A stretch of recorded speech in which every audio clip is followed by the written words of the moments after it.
Welcome everyone. How's everybody doing? I turned this stupid referral link off and it's still there. Jesus Christ. All right. Anyway, how's everybody doing? This is a rare occurrence. We're streaming back to back days. Back to back days. So I wanted to talk about this particular comic and movie because it is very special to me. It's actually very personal and it hit a lot harder um, when I reread it. Um, so it's very important though. So there is a comic book called I Kill Giants. It was written by Joe Kelly and J.M. Ken Nimura, who was the artist. I Kill Giants is an incredibly moving and touching piece about a young lady named Barbara Thorson as she struggles to deal with her mother's cancer diagnosis. Um, well, her mother's illness. I believe it is cancer, yes. This, of course, hits very close to home, considering my own mom, of course, had cancer and she ended up having breast cancer. And a lot of, for starters, I read this thing way back, way years ago. I think the comic book came out in 20, I want to say 2014, maybe 2015. Um, oh, it came out in yeah, I think it came out in 2014 or something like that. But I read it way back then, and it was still a very sweet, very touching story. But I read it again after finding out that a movie was made called I Kill Giants, same movie, and it came out in 2018, if I remember correctly. It's currently on YouTube. So if you want to watch the movie and not read the comic book, you can go watch the movie. The movie is actually quite good. It was also written by Joe Kelly, who was the screenwriter for the movie. So a lot of what's in the comic is in the movie. A lot of it. Very little is changed. So the story is about a young girl. She's a middle schooler. So she's about 11 or 12 years old or something like that. And you open up the story with her placing booby traps um because she's hunting giants, and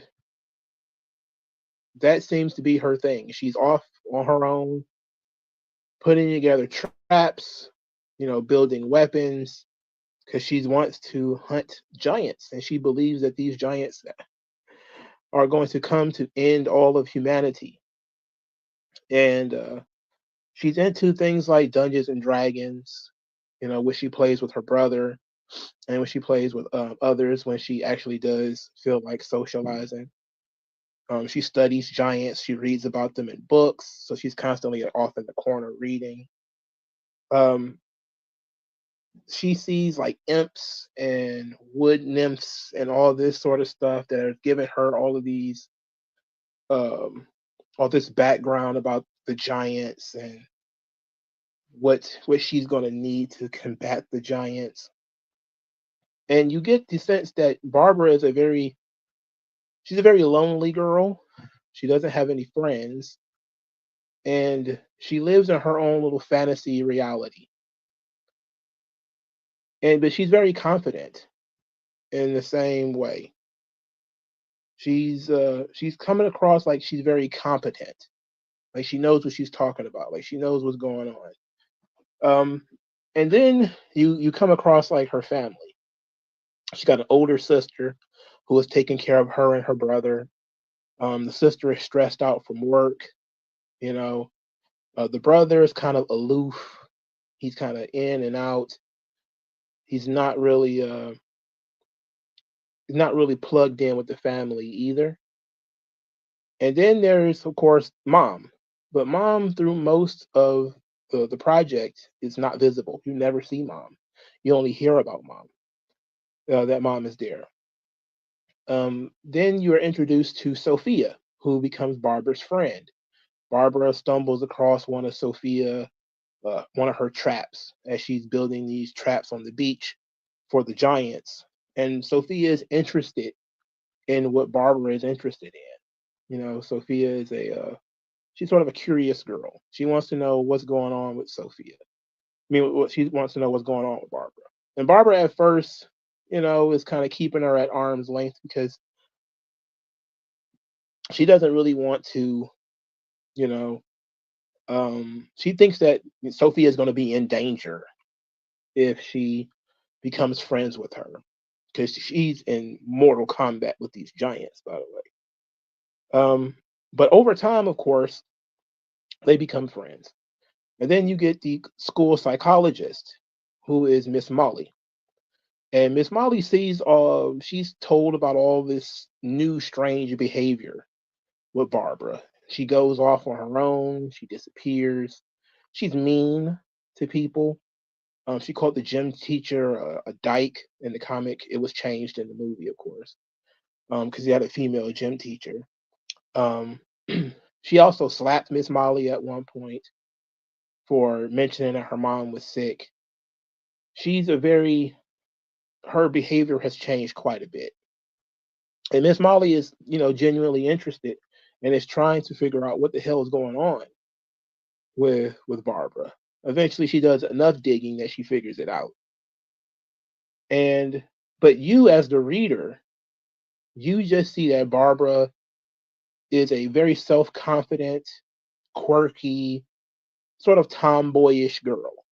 She's got this very special hammer that she keeps in a pocketbook, you know, um, called the Kovalevsky that she threatens people with, like she's gonna bring it out.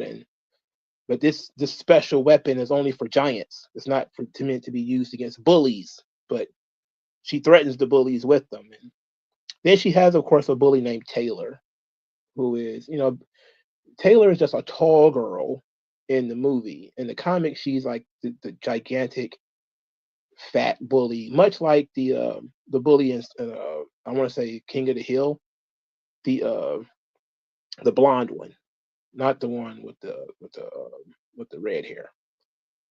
And she noticed that Barbara is a weird girl. He's always calls Barbara weird. And one of my favorite scenes in the comics and the movie too is when Taylor approaches Barbara and basically tries to take something from her. She makes her pay a tax, for sitting at this specific table, and Barbara spits in her hand and so that's all I got. But that tells you like what kind of character Barbara is, how confident she is. Um, that she won't even allow herself to be bullied. She won't allow herself to be picked on. So of course there's more conflict between Taylor and Barbara in the book than there is in the movie. They really changed Taylor quite a bit. They really tamped her down in the movie, while Taylor is an important element because she kind of is one of the giants in the book. As she sees that Barbara is basically out of her mind, and everybody sees this in one way or the other. But the sister is a little too distracted. But Sophia is, she's interested in Barbara, but Barbara really believes in the giants, and most people don't believe the giants exist. But it's a bonding thing between Sophia and Barbara that she can talk about these giants. What kind of giants they are, the history of giants, and how dangerous and terrible they are, and all of humanity is going to be destroyed when the giants come. So she's got to be ready. She's got to be prepared for when the giants eventually appear. So it's going to be interesting. What's broken? I don't understand what's broken. Anyway, so the story goes that Miss Molly finds out that Barbara's mother has cancer, and pretty much the giants and everything is a figment of Barbara's imagination. She's hallucinating. She has the giants are a delusion, right? The wood nymphs and all these things that she sees talking to her are all hallucinations. She just cannot confront that her mom is sick and dying. And so she sees herself as this hero who wants to combat against this supernatural force because she can't deal with her own frailties. And she doesn't want to deal with her inadequacies, her inability to do something to help her mom. So she created this entire world of monsters and things like this to deal with. And of course, it makes sense as the more you watch, the more you read, the more you watch, and it becomes more and more heartbreaking. You know, because what can you do in this situation? She's such a young lady, little girl, and whenever she's confronted with the idea of going to see her mom, who is upstairs in the house, she freaks out. You know, she can't handle it. She hasn't even gone to go see her mom. So eventually she does go see her mom. It's kind of by accident. She gets beat up by Taylor, and she gets carried up to her room as she's unconscious. And she finds Sophia up there, and Sophia was upstairs. So Sophia didn't know that her mom was sick because she never talked about it. Sophia sees that her mom is sick. She freaks out, runs away. Then Barbara sees that the door is open to her mom's room. And she looks in there. She doesn't see her mom. Instead, she sees her mom basically being swallowed up by giants. So, you know, it's crazy, and you could tell like she really is that mentally fragile. That she's a little girl. You know, what is she supposed to do? And she freaks out and she runs away. But the story sort of unravels very quickly. Like once everybody realizes that she's living in this delusion, everything starts to make sense in the story. Why the traps never seem to work. Why when she pulled out the Kovalevsky, it was just a key ring because she was going to use Kovalevsky on Taylor eventually because she was bullying her, and she pulled it out of the bag and it was just a key ring. And then mentally she was like, what is this? Like, this is not what I put in this. I put a giant mallet in here, like Thor's hammer in here. And she is, surprisingly, she gets her ass kicked. And that's the what you're supposed to take from this story is that she's so detached from reality that she truly believes she's got like Thor's hammer in this pocketbook. Like she's carrying around a very dangerous weapon. But when she actually needs it, it's just a key ring, right? But she's made all these threats about using this weapon, and now she finally pulls it out, and it's just a key ring, and she gets her ass kicked.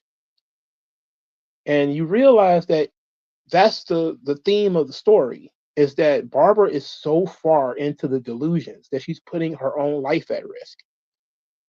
The big culmination of the story is that there's a storm, and Barbara is on the beach in the storm, hallucinating and seeing giants. She thinks that the storm is a giant, and she's gone. She's basically run away from home. She's been running the streets. As Miss Molly has been trying to follow her. Nobody could find her. Now she find her she's on the beach. She's trying to fight the storm. There's like this, I don't know if it was a hurricane or a tornado or something. At this point, Sophia is there, Taylor is there, and they're both hiding from the storm. And Barbara is yelling at the storm that you can't have her. You will never take my mother. And she goes into her pocketbook and she pulls out the Kovalevsky, and it turns into Thor's hammer for real. And in her mind, she's doing battle with this giant, brutal creature, this big kaiju, and she wins the battle. And then this is probably the saddest part of the story, is that the giant says, "I didn't come for your mother. I came for you." And then you see that Barbara is swooshed away into the lake or the sea or the ocean or whatever, right? And you're led to believe that Barbara's delusion had carried her way out to sea and that she's dead. Like, she got so lost in the delusions that she's gone. Days pass. Nobody knows where Barbara is. The sister is destroyed. The school psychologist and everybody's looking for her. Nobody knows where she went. Sophia is, they got all these people looking for her. They're searching the sea. They can't find her. And while she's out, she thinks that I beat the giant, so I protected mom. But the giant just kind of shakes his head like, there was nothing you could do. There was never anything you could do. You have to live for yourself now. You can't live to, you know, fight against beasts. And she just miraculously shows back up. She's wet, but she basically just shows back up. And all of a sudden, the delusions are not as strong as they used to be. Right? She's come to grips with she can't there's certain things in life that you can't fight. There's certain things in life that you just cannot overcome. There's some things that just need to be accepted. And once she has that revelation, she's able to go and see her mom. And you see that her mom is still alive. And she climbs in bed with her mom and they talk.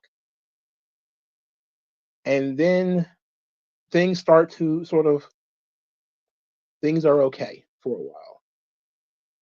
Barbara goes back to school. She's been missing from school for a while. And then in the middle of the day, she's told about her mom passing away. But now she's prepared for it. Mentally, she's prepared. And they have the funeral. And she goes to her mom's room after the funeral and looks out of the window. And she sees Giant. And she looks at the giant and says, "We're going to be okay." You know, she tells the giant, "We're going to be okay." And the giant goes back out to sea. And that's kind of how the story ends. It is such a touching, emotionally charged piece of literature. I strongly suggest that people engage with this. I clearly I spoiled it, but it's obvious to anybody if you actually watch it that it's a delusion.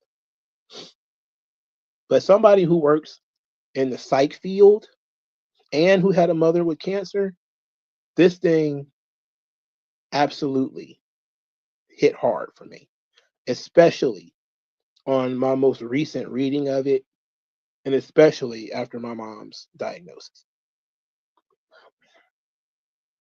Barbara isn't a sad, sappy character. She's confident. She's ballsy, but it's only to mask how afraid she is of the inevitable and how she tries to plan for the inevitable.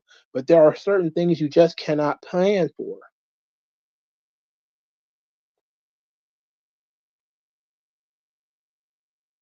That's different. That's the message you're supposed to get away from this. Sometimes you just can't plan. Sometimes there's nothing you can do. You have to accept it. Now, and as usual, when I do a piece of literature or I do a digging in, I do like a David Mamet questions. Now, there's some small differences. Let's go into some of the small differences. Um, in the movie, Sophia is British, so she's an exchange student in the movie. She's not an exchange student at all in the comic. Miss Molly is black in both of them, but they don't go into Miss Molly's background in the comic. They do in the movie. In the movie, there's a moment where Barbara sees that Miss Molly has a husband and a child, and mentally this causes her to snap because it makes her think of her own family. But Miss Molly does not have that in the comic. Obviously, there are some language changes. Again, Barbara calls her gym teacher a bull dyke in order to get out of gym, and in the comic, she calls her, says her job is pointless or something like that. Just something far less brutal. But when you look at the relationship between Miss Molly and Barbara, it's actually a very good one. Barbara is really strong about having boundaries. She doesn't um, she doesn't allow the subject of her family to come up. She doesn't want you asking about Kovalevsky. She doesn't want you asking her about the Giants. She's very standoffish about that sort of stuff. And you see that she does a baseball. There's a baseball theme because that's what Kovalevsky is. Her mom was a baseball fan. That's why it clicks, right? Um, and Kovalevsky is like a baseball player from the past or something like that. So that's why she kind of has the idea of when she pulls out Kovalevsky and it's a key ring, but it's a baseball bat and a key on a key ring, right? And so the baseball theme is she gives Miss Molly 3 strikes. Strike one was mentioning her family. Strike two was mentioning Kovalevsky. Strike three is when she said you have to deal with your mom having cancer, and that's when Barbara slaps her. So you get those themes in there. The relationship with Sophia. She meets Sophia. She's trepidatious about being friends with Sophia because she doesn't want to put Sophia in any danger. Then she becomes friends with Sophia. And then Sophia betrays her kind of by telling Taylor about the Giants and the traps and all this stuff. And Taylor goes and uses that as as fuel for more bullying. And thinking that, oh, she's a weirdo. She believes in giants. And this leads to her getting beat up. Then she freaks out. She punches Sophia in the face. Barbara does. She of course thinks that it's Taylor behind her. It's really Sophia, but that leads to there has to be some kind of internal conflict with the friendship, and part of that is that Sophia told Taylor about the Giants and the giant traps and all this. Um, what she They were sharing information because she didn't know that Taylor was a bully. At least I don't think she did. Um, and then they become friends again, you know, because she's the only one that was interested in anything Barbara was talking about at the time. The relationship between Barbara and her family is interesting too because you see that they argue a lot. Because again, the sister is very stressed out. She can't stand up for herself. She's working constantly because now she's got to take care of her brother and her sister. Their dad's not around. Their mom is sick. So the bickering between Barbara and her brother over like a Dungeons and Dragons game and this kind of stuff becomes a bit much. She actually confronts her sister about this in the movie. Like, you can't even stand up for yourself at work, blah, blah, blah, blah. She doesn't really do that in the comic. But of course, they're amping up some of the characters and making it somewhat different. Um, so it's very charming. It is something interesting about mental illness where it's not played up that she's dangerous. In terms of she's going to go out and hurt people. She's specifically waiting for a threat that will never come. She's simply waiting on a an unseen, unknown enemy that is never actually going to appear.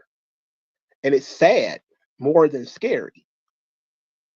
And if you are a person who people who suffer from delusions. Again, I work in the psych field. I deal with people who have delusions all day long. And once the delusions get in, you cannot break them. You cannot break them. That was the one thing that I was watching, like reading the comic and the movie and everything. Miss Molly challenges the delusion when she says you have to deal with your mom having cancer and she gets slapped. That's almost exactly how it happens if you challenge somebody's delusions in the mental health field, because the delusions are very, very, very closely held beliefs. You cannot tell them otherwise. I'm going to give you some examples of some of the more crazy delusions I've come across. There was once a young lady a couple of months ago. She came to the hospital and she believed that her mother was not really her mother and that her real mother had died, and this person who was calling herself her mother had killed her real mother. And she wasn't violent about it, but she was very tearful. They call it tearful. She would get depressed about it. She cried a lot about it. And talking to her the woman who called herself her mother, she says, "No, I'm her mother. The woman who died is her older sister, who helped raise her, and the older sister died violently, and this causes trauma in her. So she is now moving the pieces around in her mind where her mother is dead, and I remember sitting down talking to her, and she breaks out her birth certificate, and she's like, this woman is dead. This is not my real mother. They line on my birth certificate. This guy isn't my real father, blah, blah, blah, blah. I talked to her dad too. Dad said the same damn thing. We had another child, older child, who died, and our youngest child started acting this way. They got mad at us at the hospital for not shaking her of the delusion, which is not what we do. But I didn't challenge. I used to, because she wasn't violent. You can push the delusion a little bit. You could challenge it. This person is saying this. Why would they say that? Why would they lie about not being your mother? Why would this guy lie and say he's your father? And they would come up with something crazy. Oh, they're trying to get insurance money. They're trying to cover up that they're double murderers and all this kind of crazy shit. And you'd be like, they got an answer for everything. Or they'll flat out just be like, I don't know why they're lying, but they're lying. I'll give you another delusion. Guy believed that his daughter had been raped. Went around telling everybody that his daughter had been raped. And he ended up in the hospital because people were like, look, he's threatening people because he's saying, folks raped his daughter. And I'm like, yeah, that's one where I'm not even going to touch that. I'm just going to believe that other people said it didn't happen, that it didn't happen. All right. I'm not about to go up to this guy and say your daughter didn't get raped, because fuck, I don't know. Right. But the mother of the child said the kid hadn't gotten raped. but he believes that it happened. And of course, he's making all these threats, you know, and then he's saying that everybody is helping the rapist by keeping him in the hospital. He was in the hospital for maybe a month, never once shook it, never once. He got out of the hospital. He still kept calling me. How do I prove that my daughter got raped? I'm like, bro, I don't, what the fuck? I don't know how to prove your daughter got raped. How do I prove this? I'm like, bro, I don't know. I don't know what to tell you. You know, like there's people who have all kinds of delusions, and you never know what it is. And then there's obviously levels to it. I'll give you another delusion, one that I was actually able to sort of break. I was sitting down talking to a young lady. She was a little bit more lucid, and she was talking about being followed by a car. And she was saying, like, you know, this car was following me, and you know, I thought they was going to kidnap me. And I was like, okay, what did the car look like? So she had a full description of the car and everything. And she was like, I'm not making this up. I'm like, okay, sure, you're not making it up. I can't say whether you are or you aren't. And I was like, so what brings you into the hospital? They said, well, other people are saying that I'm making up stuff, that I'm hallucinating. I'm like, well, you know, you said that a car was following you, nobody else saw the car. And she was like, but that's, you know, that's bullshit. Of course, I saw a car. I'm like, yeah, but if other people can't see it, that's what a hallucination is. And she was sitting there like, no, no, no, no, no, yada, yada, yada. I was like, okay, do you drink? Do you smoke? She's like, yeah, I smoke weed a little bit. I'm like, okay, were you smoking before you saw the car? A little bit. I'm like, okay, so maybe you smoked some weed, you were high, and you thought that a car was following you. No, no, no, the car was definitely following me. There was definitely a car there. I picked up the sheet of paper and I said, look, the person who put you in this hospital said there was no goddamn car. They didn't see no car. So if they didn't see it, but you was the one seeing it, you were the one hallucinating. Well, maybe they're the problem. Well, maybe they are, but they're not the one in the hospital. You are. Okay. So let's keep working on this. So I talked to her for like a 10, 15 minutes. Eventually I got her to accept, and I kind of had to do a end round. I said, okay, who would want to hurt you? I don't know anybody who would want to hurt me. All right, who was behind the wheel of the car? I don't know. I was like, okay, so you don't know who would want to hurt you or why, and you don't know who was behind the wheel of the car. Maybe there was nobody behind the wheel of the car, because maybe there was no car. And she sat there and thought about it for a second, and she was like, maybe I do need to be in here.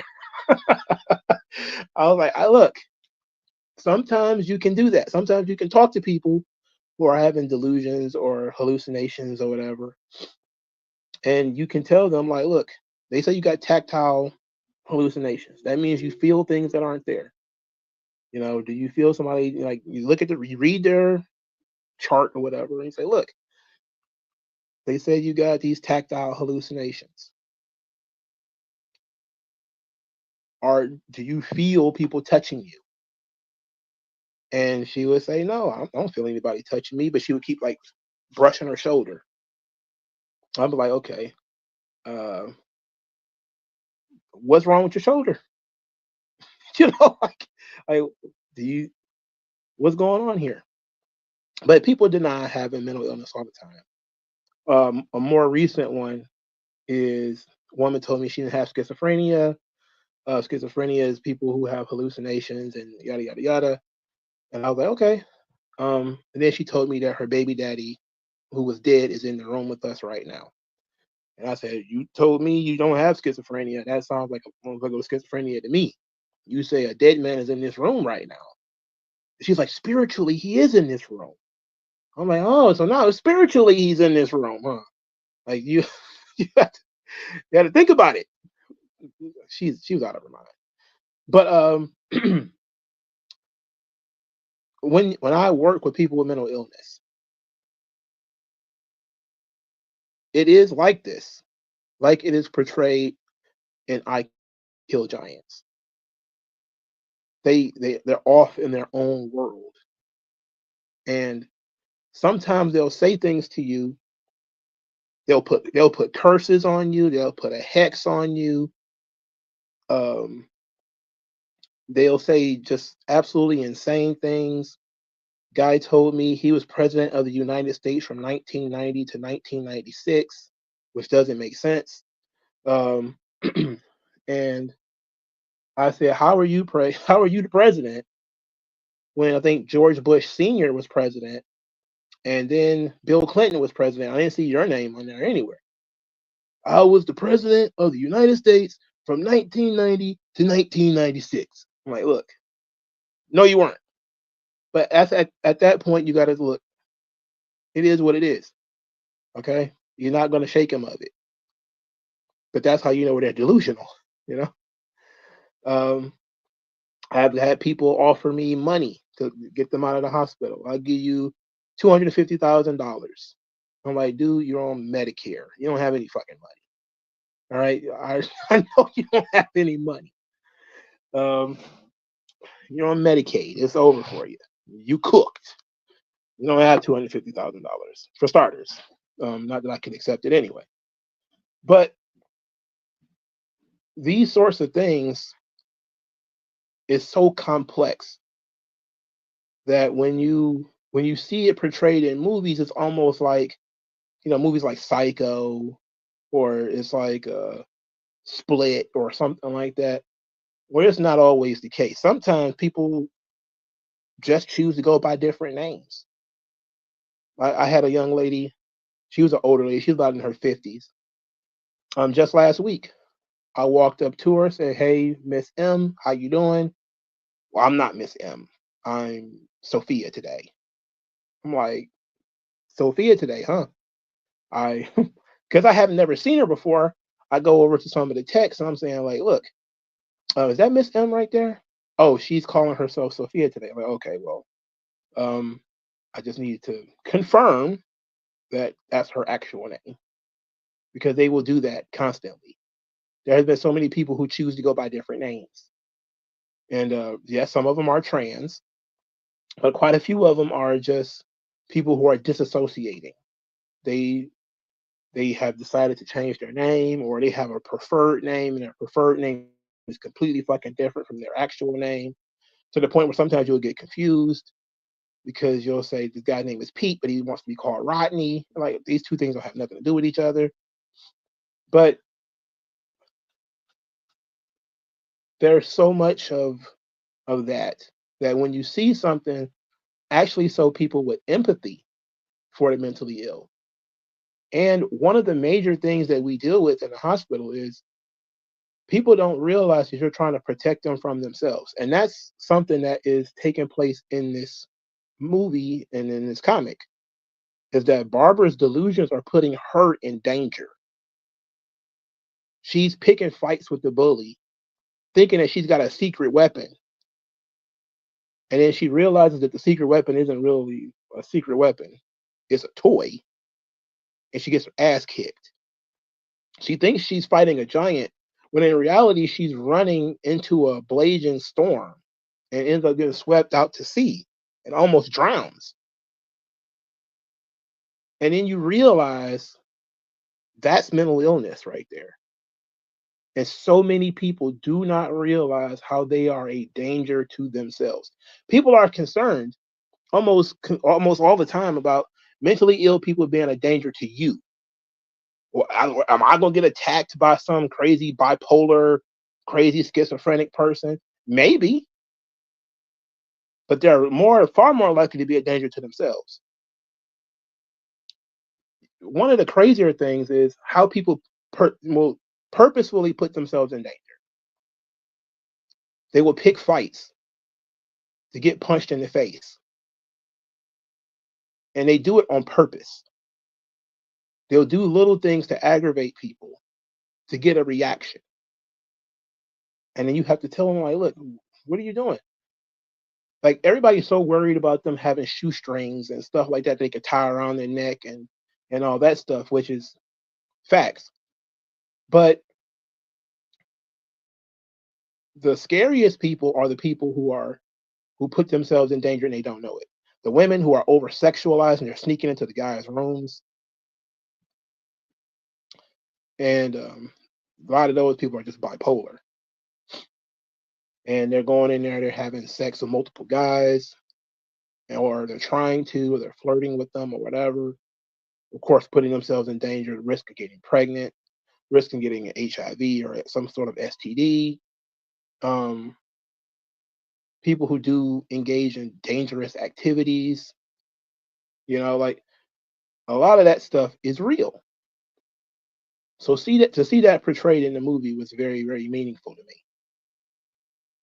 And I think it's a very charming story, and I think Barbara is a good character. I don't think I ever could have written something like this. This shows the absolute mastery of Joe Kelly. Now, back to the story a little bit. Joe Kelly wrote this, and he said he began writing it in 2007 when his father died of diabetes. And I got to tell you, it feels like it really was something that he experienced. Now, for the movie, Zoe Saldana actually plays Miss Molly in the movie. I forget the name of the young lady who plays Barbara, but she's actually pretty good too. Again, the movie is on YouTube if you want to watch it. Now, I'm going to go through the David Mamet questions. 1, what does your hero want? Okay, so Barbara is the main character of the movie. I'm not sure, or the movie and the comic, she's technically the hero, even though I think Miss Molly probably is better fit to be the hero.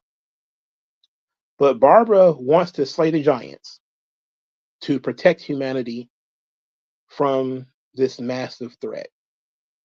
Unfortunately, the giants are just a delusion that she has adopted in order to avoid dealing with her mother's mental illness. I mean, her mother's illness. Her mother is dying.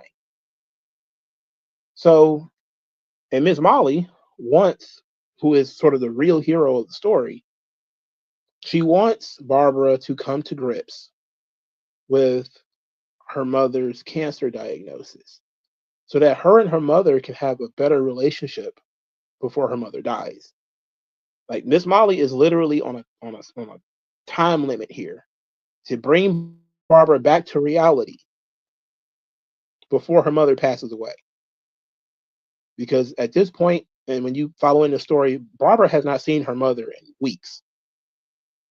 Like, she refuses to go visit her, and she's right upstairs. So it's not like she's in a hospital or something. She's literally in the same house, and she just refuses to even go anywhere near where her mother is. So 2 is who stands in the way. Well, nobody believes in the giants, so nobody stands in Barbara's way because the giants only exist in her own little reality.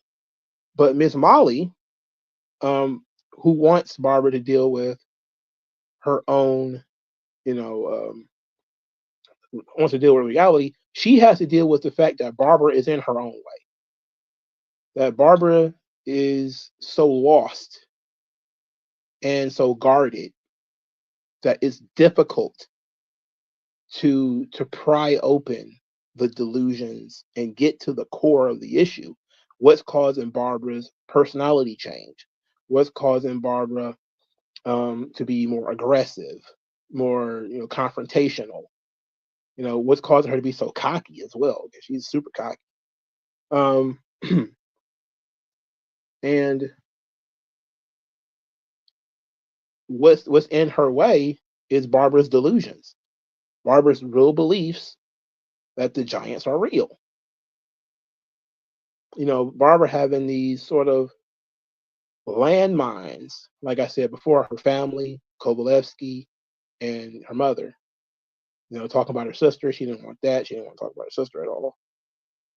She also didn't want to talk about baseball at all either, because baseball made her remind her of her mom. So there was all these landmines in the conversations that she has to literally talk around, you know. So that's interesting. It's 3. What happens if they don't get it? Well, since Barbara believes that she's protecting humanity, she truly believes that it will be the end of all human life if the giants come to Earth and wreak havoc.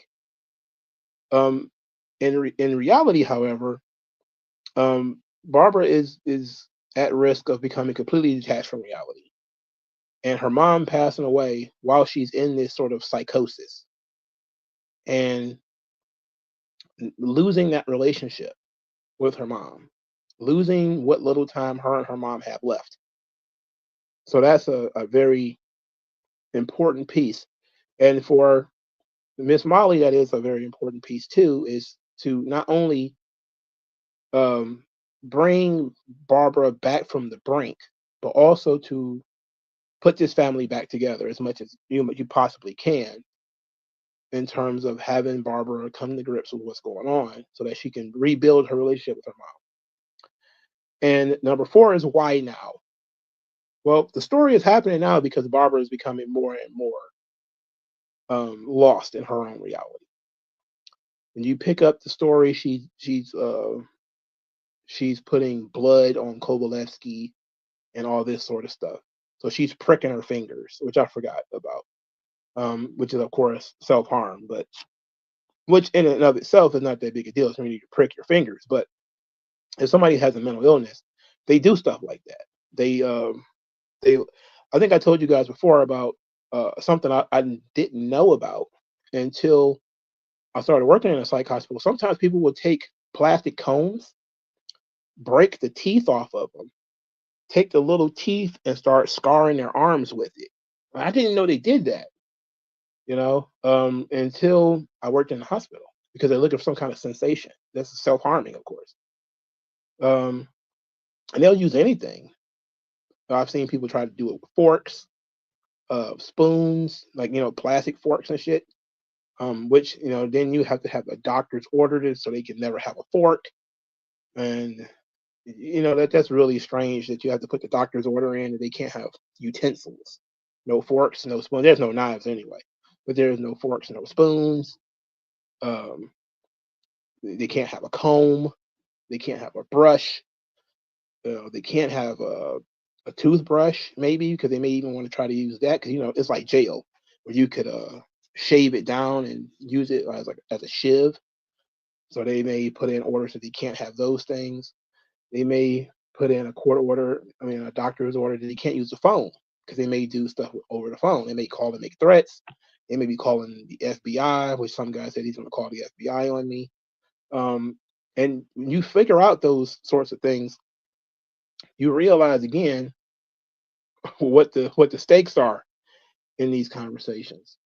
So you see that Barbara is pricking her fingers. She's, yelling at clouds. She's seeing nymphs and imps and things like this, and she's talking to them, and they're talking to her, and these things are not real. She's more aggressive with people. She's more curt. So her behavior has really changed, and they're trying to get to the bottom of it. And that's really why the story exists. And the story exists because her mom is terminal now, right? So that's where that's the reason why the story is happening in this particular time and place. So this is a personal favorite of mine. I highly suggest people read I Kill Giants, the comic, or if you just want to get a sense of it, just watch the movie. The movie is just as good. Again, it's written by Joe Kelly, who is the writer of the comic book. I love the movie. There's some really cool graphics in the movie. It tells the exact same story in pretty much the exact same way. It's just certain things are changed, and the changes are so minimal that it doesn't really affect the story at all. It's almost a perfect adaptation of I Kill Giants. So I did want to spend time talking about this because it was so personal for me after all the things that I experienced, in my career and at home. You know, the idea that Barbara was avoiding seeing her mother, it really, really, I didn't avoid seeing my mom when she was sick. Um, I didn't avoid seeing my mom. Um, but it makes you want to run away though, because she's not as active and she's groaning every time she moves. Ugh, ugh. She's in pain constantly. She's crying. She's talking about death all the time, you know, constantly talking about, don't cremate me. I don't want to be cremated. Just all these conversations we never had before. You're having them now. And that's bothersome, trust me, But it's good to have them because, everybody would probably just prefer that, you wake up one day and mom's gone rather than watch mom waste away, which is completely traumatic and destructive. Um, Especially when you want to be able to do something and you can't. That's when you're in this situation that Barbara was in. Her mom was already terminal. She was never going to turn around. That was it. They were just waiting for her to die. And how do you handle that?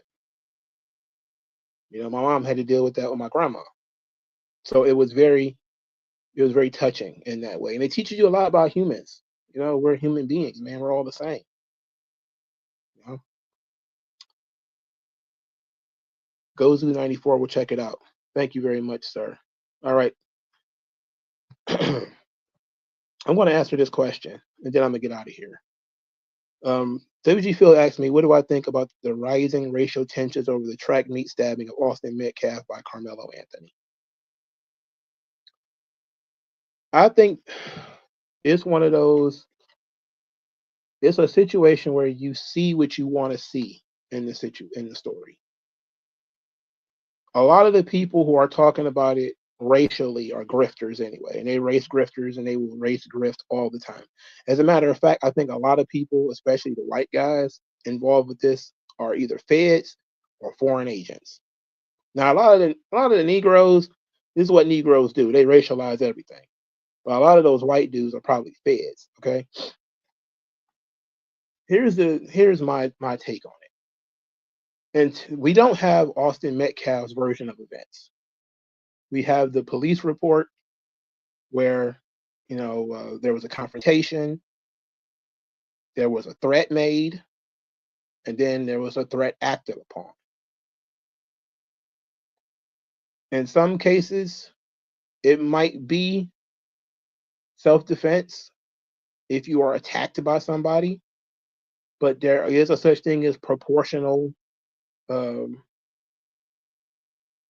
proportional justice. If somebody just grabs you, whether it's by the arm, now when we say grab, what do we mean? Did he grab him by the arm? Did he grab him by the neck? Did he grab him by the ankle? Like, we don't know. All that's going to come out in the wash. But ultimately, I think that's the end of it anyway, is that you have to let these things play out in a court of law. Like the police wrote their report, but there were witnesses. There were other people there. So we got to figure out what the witnesses said. What do the witnesses think? Do I think that Carmelo Anthony killed Austin Metcalf because he was white? No. So I don't see why this is a racial angle outside of one of the boys ended up being white and the other one ended up being black. So a lot of the conversation is forced, in my opinion. I don't see any reason why it would be racial. It doesn't even, and to be quite honest, I'm not going to be one of these people that's going to vilify either boy, because again, they're two 17-year-old boys. They're, athletes. These, I think, they're both were athletes, right? Testosterone, machismo, shit happens. Fights happen, whatever. I think that it was foolish for Carmelo to stab him, because even if he walks, then you've killed somebody over what? Either you thrown your life away over what? It's one thing if your life was in danger, which nobody is arguing. Nobody's arguing. I've seen pretty much everybody. Nobody says that, Carmelo Anthony's life was in danger. So he stabbed this kid for what? So even if he beats the case and the case is dropped, or it goes from homicide to manslaughter or whatever, you still, all this happened for what? It was still pointless. Whether he beats the case or not. He's a young man who made a real bad mistake. And I think a lot of the white people are kind of tired of their sons and daughters being assaulted by black people, and they have a right to be.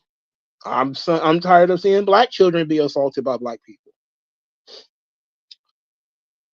I just think that a lot of people are jumping the gun. They need to let the information get out there. Let the police do their job. Let the lawyers sort it out. Stop playing the race card. The kid said it was self-defense. Okay, let's see what self-defense. Okay, let's see what comes out in terms of, did Austin Metcalf punch him, try to punch him, or something? Who knows? But until then, we ain't got nothing. We ain't got nothing but the kid's word that he was threatened or that he was attacked, which very well could be true. But I see a lot of people saying this whole thing about, well, he gave him a warning. It's like, you don't get away with it by warning people. Like, that's not really how it works. You don't get to say, well, I warned him. It's like, yeah, but he didn't try to kill you. It doesn't even sound like he was really trying to kick his ass. But at the same time, people have said that it was Austin Metcalf has a brother, that the brother was present, and perhaps they both were approaching him and he felt like he was being attacked by both of them. We don't know. But this is me trying to give everybody involved the benefit of the doubt without playing race politics, which is what grifters do. Grifters want to play race politics about this kind of stuff. I want to see what the facts of the case are. What did Austin Metcalf do that he needed to be stabbed? What did Carmelo Anthony do that, what was he feeling? What was he thinking? What was the situation where he felt like he had to stab him? That you're not going to get that from this conversation. But a lot of people are going into the red turnbuckle and the blue turnbuckle and just taking sides based off race. But I think that's not really helpful. Not helpful to anybody. But there seems to be a lot of black people. I think, I've seen people like Tim Pool say, "Oh yeah, it's justified." Justified, it's justified based off of just a police report. There's so many nuanced, things that could be different. Like, I don't feel comfortable going online and saying anybody was at fault until we know exactly what occurred, and we probably will never know, because I doubt this thing probably won't go to trial, and if it does go to trial, it won't go to trial for no time soon, you know. WG Phil says, I'm not really a fan of the white grifters acting like blacks from BLM, saying black people are not fit for society. considering they wouldn't have won Georgia if it wasn't for the black male vote. It's not even that. It's that a lot of these people are grifters, period. They would take anything and make it a race question. This would make them, you know, a lot of them are communists, believe it or not. They don't have a problem with the welfare state. They just wanted to be an all-white welfare state. So if there wasn't no Negroes here, they'd be all for communism, right? Which is crazy. But which is also why, terms like the woke right shows up. It makes sense. But the Carmelo Anthony thing, man, I don't think there's enough information, And I think a lot of the people are so limited in what they talk about anyway that that's all they talk about is race. So of course they're going to make it about race. They can't make it about anything else. They're not qualified to talk about anything else. They're only qualified to talk about race. So that's what they're going to talk about. And that applies sometimes to white people too. I lean very heavily towards the black side because that's the side I see more. But there's no doubt a bunch of white nationalist types who are, unless they're talking about the Jews and the Negras, they're useless. They don't bring anything else to society. They don't offer anything else to society. So, it is what it is. But this is also why, not being a collectivist is very important. I want to give credit to his dad, though, Austin Metcalf's dad, because imagine how frustrating that is. That your son, you dealt with your son dying.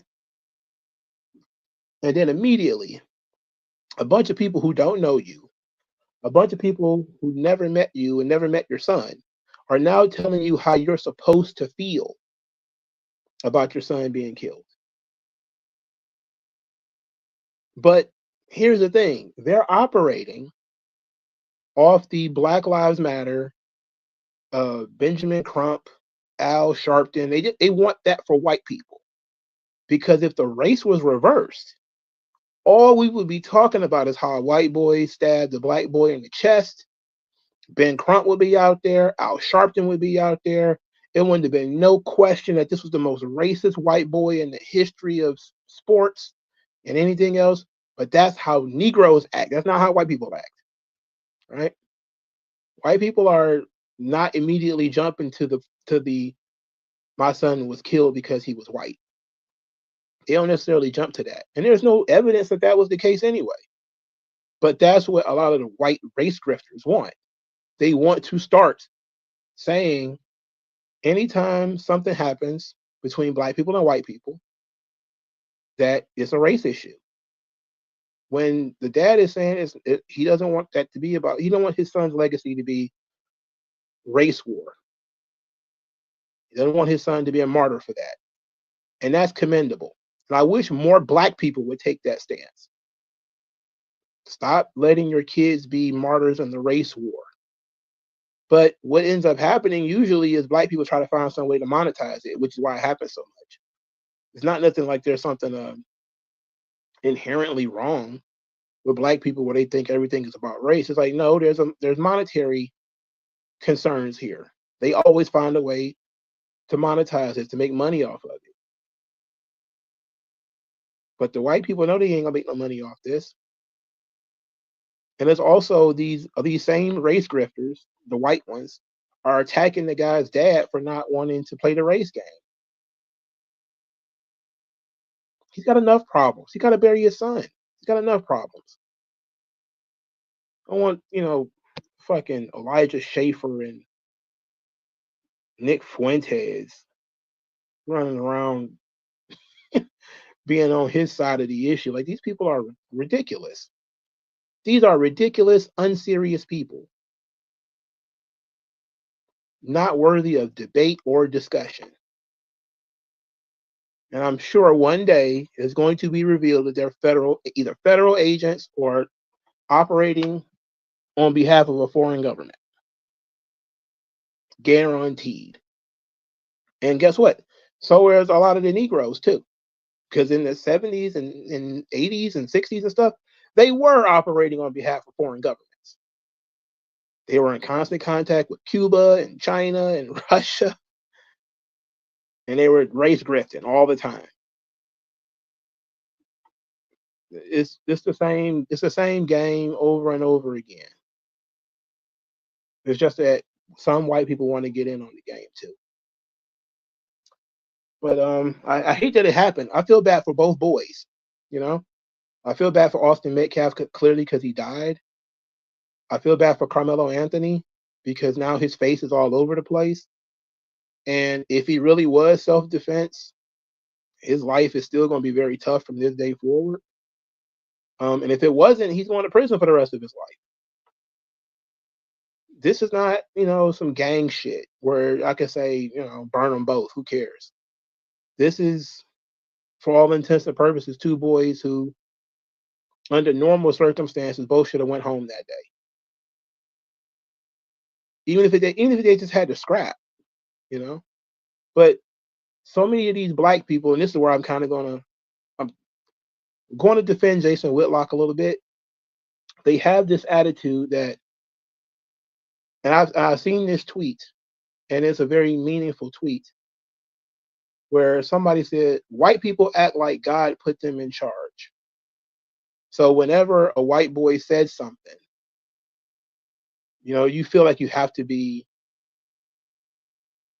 fight against it, or otherwise, he's punking you or something like that. All this could have been avoided if either one of these people or somebody else could have just talked it down, But you need teenagers to be able to hash things out on their own without somebody ending up dead. But I also don't like Jason Whitlock's comments about this thing because I think that he's jumping the gun too. Again, we don't know what the hell happened here. And we don't know what kind of boy Carmelo Anthony is. He's talking about prison culture and a bunch of other shit. Like, I don't know nothing about, we don't know nothing about this kid. He could be a good kid. I don't think that he's, is he like a gangbanger or something? Like, if he was a gangbanger, then yeah, your point would stand. But if he's not a gangbanger, instead he's like an athlete, maybe he grew up in a rough neighborhood, but I'm not going to jump to the whole, he's been calling it ghetto culture or disc culture or whatever. Nah, I'm not about to go that far. Not to say that doesn't exist. It absolutely does. Which is all these fake Negroes, like, I'm not going to say who, but a bunch of fake Negroes online acting like Jason Whitlock is talking about some shit that they never heard of before. It's like, if you call somebody a coon in public to their face, they would punch you. Somebody called him a bitch ass, N-word, called Jason Whitlock that. And I was ready to tweet, like, if you called somebody a bitch ass nigga to their face in public, what did you think was going to happen? Do you think that those are fighting words? Because every black person I know, those are fighting words. Because it's disrespectful.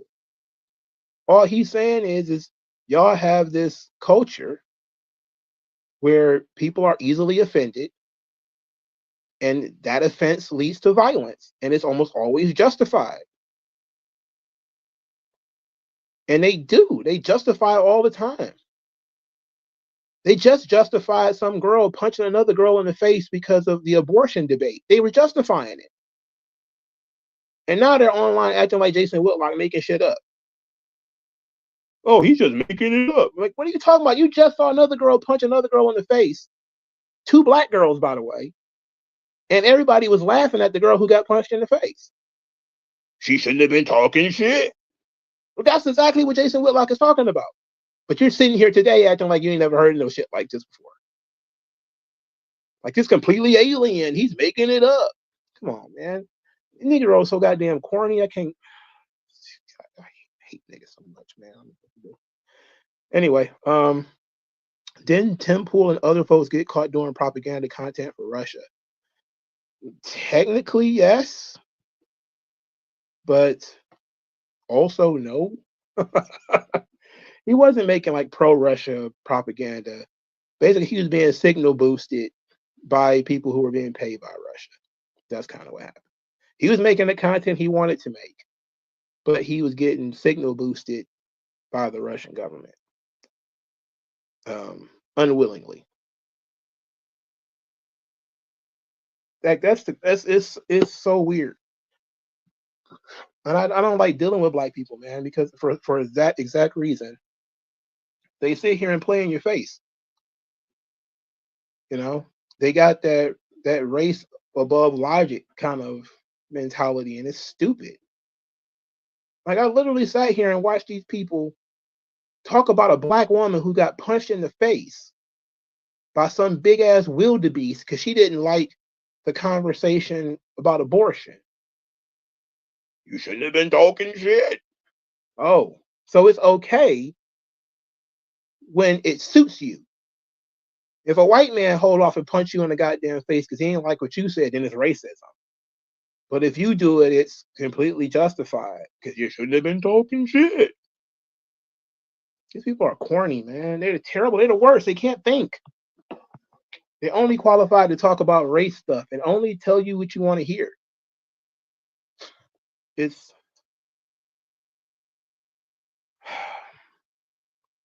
I hate these people so much. All right. Thank y'all for stopping by, man. I appreciate it. I'll talk to you guys Thursday. WrestleMania 21, I think, on the poll. So we'll be doing a watch along to WrestleMania 21.